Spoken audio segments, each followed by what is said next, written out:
Aryan digital recording studio अमोट टमार बाजार। डीजे दिलीप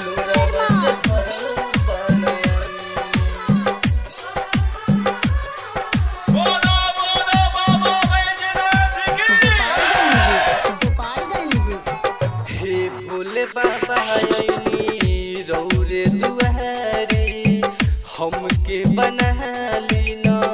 रौरे पुजहरी केहू नहीं के दुनिया में रहू रे सिवा केहू नहीं के दुनिया में रहू रे सिवा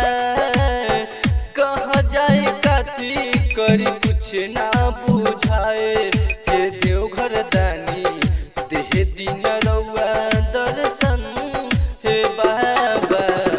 लोरावा से भरल बनयन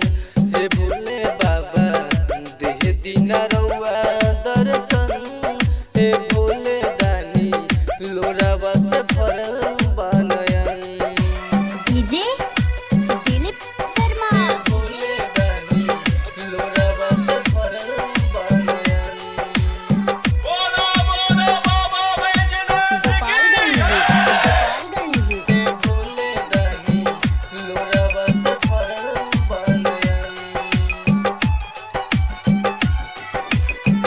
रहिया के दुख पीड़ा सब हरतानी देवघर कमहर लेके आइल हम बानी देवघर कमहर लेके आइल हम बानी देखेला तरसेला हमारो नया नवा हमारा पद दो बाबा तनिका दयानवा हमारा पद दो बाबा तनिका दयानवा तीनों लोग के दुख बाबा रौरे हरतानी यही खातिर आइल बानी रौरे दुआरे केहू नहीं के दुनिया में रौरे सिवा कहाँ जाए काती करी कुछ ना बुझाए हे भोले बाबा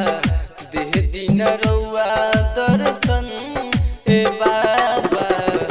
लोरावा से भरल बनयन हे भोले बाबा देह दिन रउआ दर्शन हे भोले दानी लोरावा से भरल बनयन डीजे दिलीप शर्मा लोरावा से भरल बनयन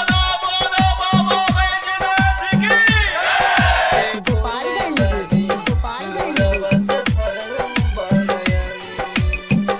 रहिया कठिन राउर नइखे सकानवा चलते चलते बाबा थक गइल मनवा चलते चलते बाबा थक गइल मनवा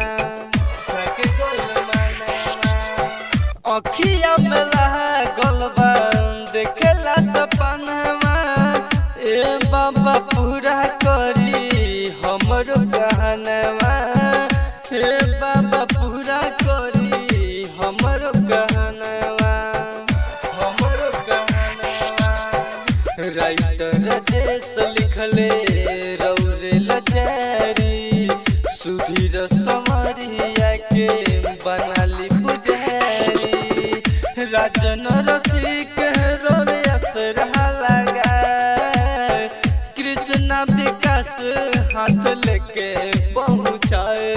हे भोले बाबा देह दिन रउआ दर्शन हे बाबा